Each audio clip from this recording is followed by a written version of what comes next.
And welcome to another This Sporting Life. And thanks for joining us on an evening when too much sport will be barely enough. Later in the program at this very card table, we'll be joined by Democrat leader Cheryl Kernot, and Roy and I are going to wrestle a couple of issues to death with Cheryl that confront this very, very great Asian nation of ours. But first, let's get a big man on the leap simply by dangling the blood-red meat in front of his eyes and asking, rampaging Roy Slavin, what was the highlight of your week? Thank you very much, H.G. Nelson. A couple of things, both related to golf. Firstly, the great white shark, our Greg Norman, is back as the Seiko weeping date finger #1 golf player in the world. He's Australian, he's the great white shark, and that's fabulous news. The other is that other golfing Australian, that is Roger McKay, has won the Chunichi Crowns Classic in Japan. His 8th Japanese PGA Tour victory, and I thought, hello, I'm going to open up the paper today and the back page will just be alive with Roger McKay. What do we get? Roger McKay. McKay all the way. This tiny little grab here. It disappoints me. I just thought it was worth more than that. So, a high and a low. Yes, indeed. And Roy, for about the past 15 years on This Sporting Life, we wanted to discuss cheer squads and what they mean to sport. Yeah. Now, during the week, an issue was highlighted concerning netball, that's right, netball and cheer squads, and the cheer squad in question, Heavens Legends. Now, unfortunately, the Heavens Legends, the netball cheer squad for the Adelaide Contacts, were rubbed out and shown the sideline due to the fact that officialdom has run amok again in the ranks of netball. But, Roy, we've got some footage of the Heavens Legends in action. Let's go to that now, I think. Yes, well, have a look at the Legends work. I don't think there's anything offensive about it. All you see is a cheer squad, which is male, not female. And you've got the blokes here who I think are very exciting. They even do that hip-hop street gear that we'll see here in a moment. Oh, here it comes. Here it comes. Oh, look at that. Now, that is class. Compare it with the more... Here they are, sideline, not allowed to perform anymore because people find it offensive. I say this is on the borderline of offensiveness. This is... and look at this. This is the stuff you get in New Zealand. Look at that. Cowgirls in New Zealand. And here we have the Swanettes. Yeah. No class as far as I'm concerned at all. I've always felt that cheerleaders, by and large, should augment the game. You know, I believe in the Bert Newton principle that a little bit of old-fashioned variety doesn't hurt in sport. That's what I've always felt. And even with the Lithgow Shamrocks, we have the sizzling blue-lued Shamettes. And they added a tremendous amount, H.G. Nelson, to the game because they're young kiddies who have a theatrical bent who want to express their love of sport. The same with the Heavens Legends. I see nothing wrong with it at all. More power to them. And what I loved about the Shamettes work, they were obviously sponsored by the local butchers, and every so often one of the Shamettes would go down and the ambulance men would run along and pull out a couple of kilos of snags and the crowd would erupt and there'd be rubble everywhere. And then there was a lot of that gear of being able to be involved in the play as well, as the play was happening, as the try was being scored in the rugby league. And it does disappoint me that the Heavens Legends, who are all tremendous people, they're all so fit, have been rubbed out and sidelined in this most cruel and callous manner. And I believe that officialdom in sport, especially when it comes to cheer squads in this nation, should have a good hard look at itself, should go in the room of mirrors and stay in there for a long, long time. I agree with you. Listen, before we go back, can we just check to see if camera 1's working? Can we just go to camera 1? Just for a little bit? Let's have a look. There it is. Whoa, it does work. Because I was confused there for a little while. We'll be back, will we? We're going to our street first. Good. Here we are in Bronte Road, your street, and we've got a terrific family group up here, just having spent the best part of a few hours at the beach, at Bronte Beach. Oh, they're all fit, aren't they? That's the first thing that strikes you about them, is they're fit. They're very, very fit, and they look to me as though there's a bit of a blue on. The men got in, and they don't want it to sit in the back, obviously. They wanted to sit somewhere else. Green shirt, that is Gloria Green, fiddling with the back door there just a little bit. She's debating where she's going to sit, and the kiddie... He probably wants to drive. More. How many people are going to get in that van? Now they shoot off one. They've shoot off just Shorts up there, Mr. Shorts. Yeah. He's left his shirt down the beach. No, he's going to sit in the front. What about Gran? Shouldn't Gran be in the front? Or maybe they're debating as to whether they'll go or not. They might decide they might stay or go back or have a bite to eat or something like that. But there is a pretty lively discussion going on as to who... So what they need is someone to take charge. Off you go. Tell them to sort him out. That's I bloody well might. our street. Hence yours. Hang on. Oh, I'll have a look at them. Go and sort them out, right, Roy? You got plenty of room there. Yeah, it's all right. How far he's going to get here. Now, who's going to sit where?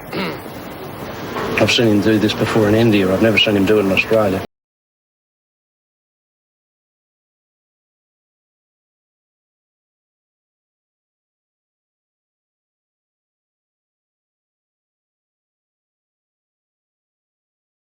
We have been inundated back chat, Timmy Bowden style, and thanks very much, Tim, for all the good work on our behalf, with mail concerning our street. And the first cab off the rank, our streetwise for 1994, Roy Slavin, is... Yes, we do have someone who's been in touch with us. So here they are. Here are these kiddies here. It's Lisa Jones and Chris Mathias. Yes. And they were spotted, you might recall, I think they were buying a glory box, yes, an antique glory box in High Street, Fremantle. If we can just recall yes, that moment. Refresh the memory here. Here they are, coming out with the glory box, as we mentioned. And isn't it good that they've got in contact with us? And I think they are the first winners. Not that they got in early enough to win the Brock Commodore, no. 747 that was surplus to requirement in Seattle. Yeah, yeah. But they're going to get both an attractive prize from the This Sporting Life team. And thanks very much to those terrific people there. Lisa and Chris. Lisa and Chris for contacting us concerning our street. And I think Lisa might be from England, just visiting. So what a bonus. What stories Lisa's going to tell when she gets back home. It's tremendous. Yeah. And obviously other people have contacted us with a view to being notified that they appeared in our street, and we'll be bringing you those in the next week. In the meantime, we'll be back with more life after this.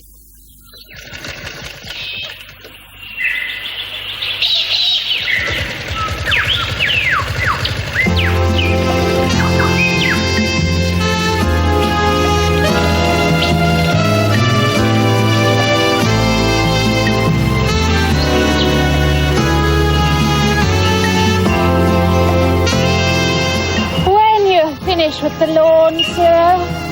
Don't forget to clean the car. When you've got it all, have Ciro come round and clean the car. Scott Fisher here. Remember me? I'm a wild cat. Where I come from, they never heard of Tim Fisher, Ann Sanders, or the Brock Commodore. The only thing we've heard of from down under is New South Wales Rugby League cheese. On This Sporting Life, let's clean ourselves up, cross our knees, mutter our mantras, and join the masters of travel, Roy and HG, on Our Australia. Hello and welcome to Our Australia. Here we are at Norman Lindsay's place. Now, over the years, over the time together in This Sporting Life, we haven't had a chance to go to artiste's house that often, but we've come up to Norman Lindsay today for a number of reasons. Firstly, obviously, the bloke loved working blue. Roy and myself don't like working blue that much. If you are at all worried about blue things, turn off now. If you're offended by what happens in the next few minutes, you've only got yourselves to blame. Now, Roy, you've loved Norman's gear for many, many years. What's going through the artist's mind here? Yes, he was a very troubled sort of bloke, was Norman Lindsay. Often his self-portraits show him as a hunchback with the weight of the world on his shoulders. I think the weight of the world, in Norman's sense, was a couple of things. I think he did have trouble with the lewd sort of work. And if we have a look around here, we'll see the sort of Norman character here portrayed as the satyr on the pinch, going for the go anti-wallopator, i.e. the buttock, the right buttock in this inst. Beautiful bit of work, and he's got a bit of a tail there, which is suggestive of more lewd gear. If we have a look over at the wet one, there's a bit of wet stuff over here. He liked working wet. Norman, he got a lot of people under a horse with, again, a nude blowing out the water out the top. Roy, the person on the horse, does it ring... It's evocative, isn't it? Yeah, it's very evocative. It's evocative. What would you say it was like in the modern era, you know? Elle McPherson. Oh, yes, of course. Yeah, Elle portrayed the person on the horse in the film Sirens, which I think we'll get a chance to have a look at very, very shortly. But we should have a look at some other lewdy work of Norman while we're here, I think. Yes. So if we come over this way, we'll see a bit more. Remember, if you don't like it lewd, turn off. Well, we brought you down this end of the garden, ladies and gentlemen, in our Australia, because behind us here, the backdrop behind us here, is Norman Lindsay's studio, i.e. where he got very hands-on with everybody, including himself. And we've stood in front of these three of a kind here, don't in your cement. And I've got two criticisms about Norman Lindsay's gear. I believe, and I think I'm the first in art history to say that, this and that, is that he concentrated very much on the upper body. When you look at the knees here, knees are hopeless. When you look at the legs there, they're hopeless. Poorly realised, poorly finished off, no definition, no articulation of what a knee looks like. Look at your own knees for a moment now and quickly have a grok at those. However, upstairs, obviously, everybody built very, very fine in Norman Lindsay's world and obviously loved it, grins all around. And here again we have your half woman, half goat on the job with a couple of other two of a kinds. Roy, it's a terrific bit of work. Yeah, I don't often disagree, but in this instance I will. And I remember having a bit of an argument about Robert Hughes not so long back, who took this position, exact position you have done, HG. This, to me, is Norman's three sisters. This is the way Norman saw them, as erotic, aroused, perhaps spiritually diseased, a little bit too close for people of the same sex, perhaps. I don't know, but remember, we're looking through the eyes of a person who was existing in the 1920s. This is the way he saw it in the 1920s. I like it. I find it most evocative, and I could stand here for hours, but we won't. We should move on. Let's have a look at the pool. I think what Norman was doing with the pool is interesting, because Norman loved wet. Yeah. But going back there, you know, the knees, I mean, you couldn't, if you were selling that bit of work on the knees, you wouldn't sell it. This Sporting Life now asks you to walk a mile in the shoes of a special Asian. And tonight on Walk a Mile in Our Shoes, we're joined by, let's face it, a person who has an enormous record, a lot of runs on the board, not only in the cricket caper, but in the parliamentary caper. We welcome Democrat leader Cheryl Kernot. Thanks very much, Cheryl, for coming in. Hello. Now, obviously, it's a bit of a Dorothy Dixer to start with concerning duds in Parliament. We hear there are a lot of duds in Parliament. No one watches this show. Only three of us here, so you can spill your beans vis-a-vis duds. I think they're all wonderful. Hard-working, earning every cent of that taxpayers' money. Nobody snoozing on the back benches. I don't mind them snoozing. Nobody boozing either. No, right. Now, obviously the tabloid press would have you believe that a number of them are at each other's throats all the time. Obviously, this isn't the truth. Obviously, they'd be worn-out wrecks if they kept it up as the various tabloid papers might have you believe. You know, do they get on? Do the Labor Party and the Liberal Party, you know, can they get around a golf together without ruining it by, you know, yelling and shouting at each other over the score and so on? I'm a bit confused because I think deep down they do hate each other a fair bit. Up in the parliamentary dining room, the Labor Party sit down one end, Liberal Party, National Party sit down the other end. Democrats hardly ever go up there because we reckon we need a sort of demilitarised zone in the middle. Yes. But there are personal friendships which cross party lines. Yeah. Yes, as it should be. Yeah. Cheryl, the visage that you project, you're known as a fair person, very fair, very reasonable. Do you see yourself as a fair and reasonable person, Cheryl? I think it's better than a fit and proper person. Yes, fair and reasonable. I think it's easy to be seen to be fair because I don't hate them. They dislike each other pretty intensely, particularly for 1 hour of the day at question time. Right. I don't bring that baggage. I don't believe that life is black and white. No. Everything unions do is bad and everything business does is good, or vice versa. So I guess when they're behaving like that, it's a bit easier to stand back. Yes. And assess, and maybe people think I'm being fair. I don't know. But I tell you what, it earns you a few nicknames along the way. Yeah, what like? Goody two-shoes. Goody two-shoes. Well, you are a bit of a bloody goody two-shoes. Well, listen, if you are so bloody fair and fair-minded, what is fair about 6 people representing all of New South Wales and 6 representing Tasmania, which has a population of what? Maybe 250,000. And you've got 20 or 6 or 7 million represented by only 6 as well in New South Wales. What is fair about that? I mean, the Senate is based on feather bedding, junkets and unfairness. I mean, can't you see the philosophical difficulty of your position as a fair person? I can. First of all, it's 12 senators, actually. All right, 12. It makes it worse. All right, 12. Doubly worse. 12. Yeah, I think it's time we looked at how the Senate represents, how senators represent. Yeah. And I think that we should look at regions of equal numbers of people. But the voting system for the Senate is heaps fairer. Yeah. Yes, it is, because if you get 10% of the votes, you get 10% of the seats. 20% of the vote, 20% of the seats. In the House of Representatives, under their system, you can get 1 million number one votes and get nobody elected. Because they do their little preference deals. Yes, But this bears out your thesis that common sense and politics aren't in the same bed. Well, no, they should be. Well, they of just course haven't, they should they be, just but they haven't never are been. in Australia. No, they just haven't been enough.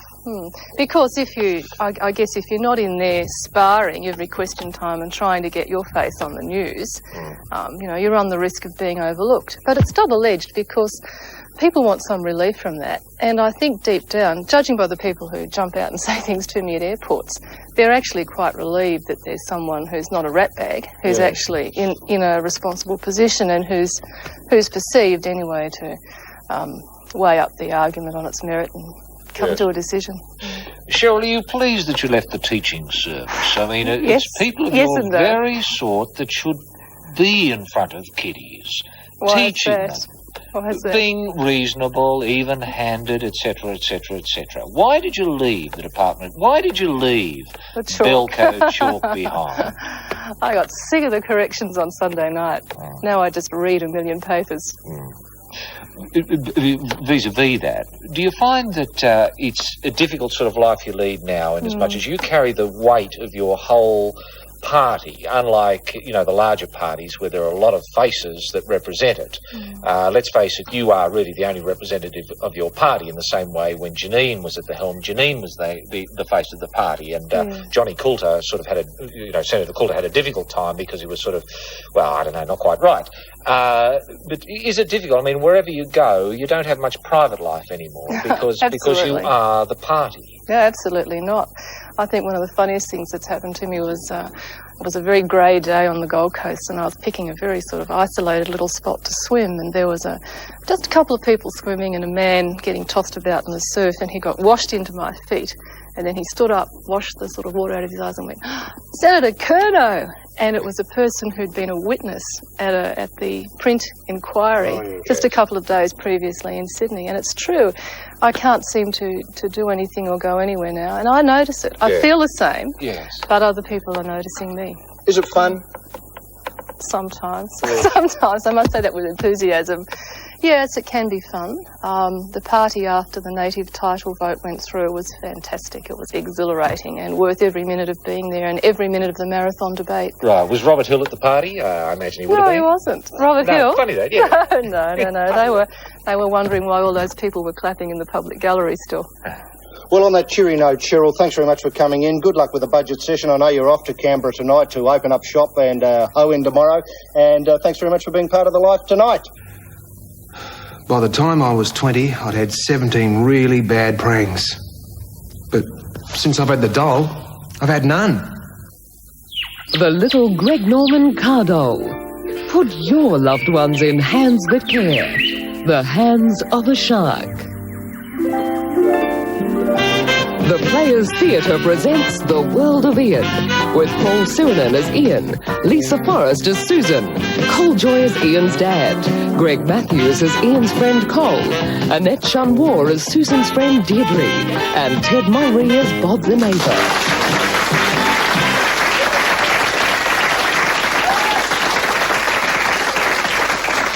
Bored with him. All he talks about is fish and how to catch them. You encouraged them. Only because I thought it would lead to other things. But it did. You married him. No, but I've just gone right off him. In fact, I'm now in love with Cole, I think.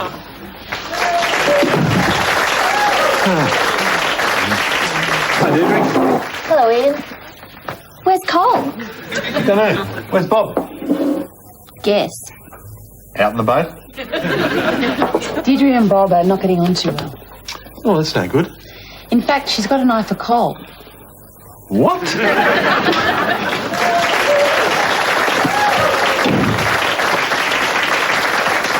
Hi, Deirdre. Bob's out in the back garden looking for you. Is he back? Apparently. God, he'll probably come here then. Can I hide in the bedroom? Yeah, of course. No. Hey, Bob. Hey, everyone. Seen Dee anywhere? Nope. Well, I saw her earlier. She's in the bedroom, Bob. Sorry, Ian, but I'm not going to become involved in some absurd charade. If Bob and Deirdre have got troubles, they've got to sort them out themselves. Pops is right, Ian. Look, Bob, Deirdre's in love with Cole. Hi, everyone. What's the score? You look a bit down in the dumps, Bob. What's the matter? Run out of bait.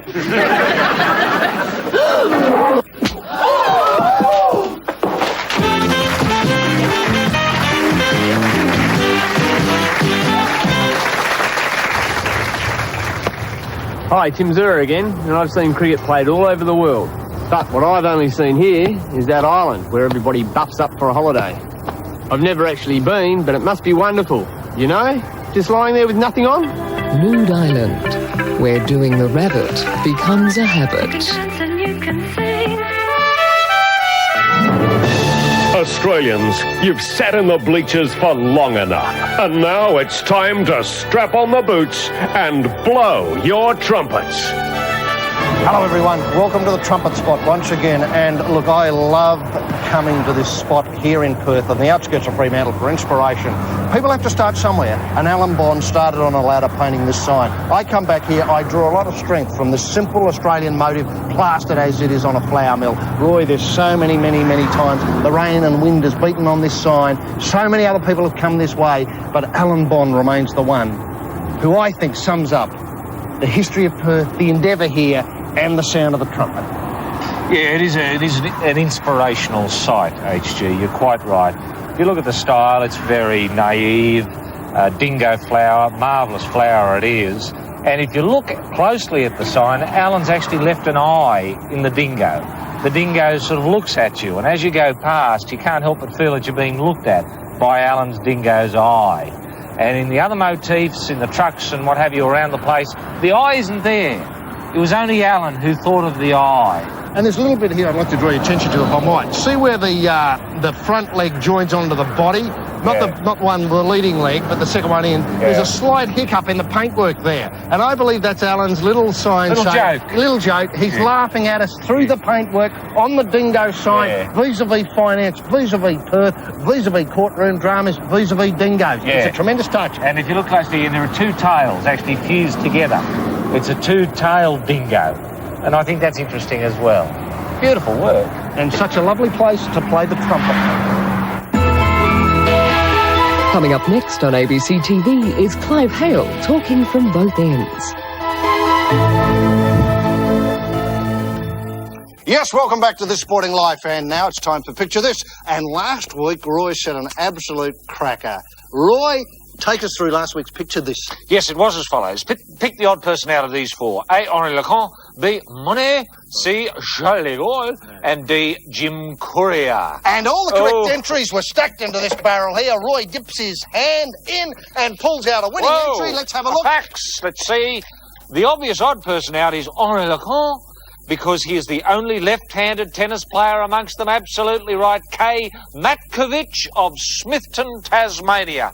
Congratulations. Coming your way, prize. Congratulations, Kay. That's tremendous work.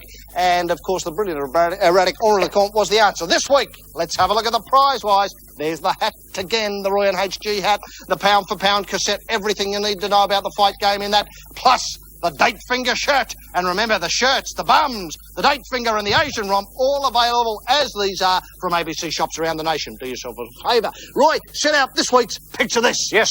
What is the odd thing out of the following? A, Siddiston.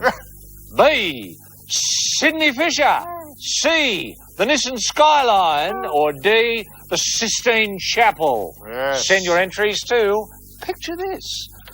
Care of This Sporting Life, ABC TV, GPO Box 994 City 2001, fax 9503 Yes, a tremendous prize on offer there, as we mentioned. Now, Roy, I believe Asia is laughing at the moment, and if we stop and listen for a moment, I believe we can hear it laughing because of this ludicrous decision by the Australian Cricket Board to have not only Zimbabwe and England tour next summer, but to have 2 Australian teams go round in the UR. There's Australia and Australia A, 2 Australian teams. Now, well, I haven't picked myself up off the floor since the news came through.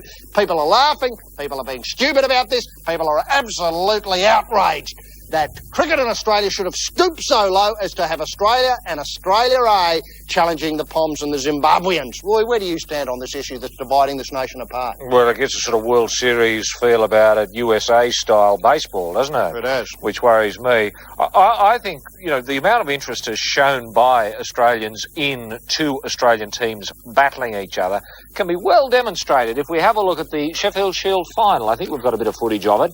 And you'll see here a beautiful game it was. These are both Australian teams, the 2 finest Australian teams in Australia as of the end of this season.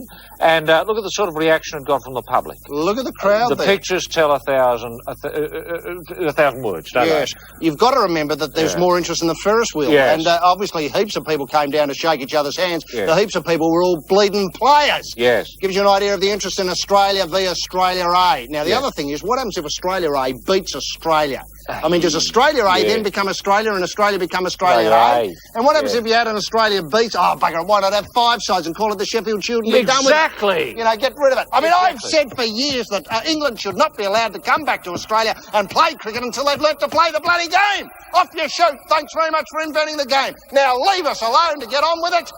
And this summer, salt is rubbed into that wound by simply tossing up them 2 Australian sides, right? I like the idea of possible v probable stuff. Yes, well, Or that's... shirts v skins. I'd love to see shirts v skins go. Yes, between 2 Australians. I wouldn't mind skins upstairs, skins downstairs. Yes, goes round. now you're talking. That could get paid. Yes. Then you'd have 4 or 5 Australian sides. Yes, you couldn't keep up the demand. No, that's right, because people would want to see that. I'll tell you one thing that would bring people back this summer, and that is let's ban all padding.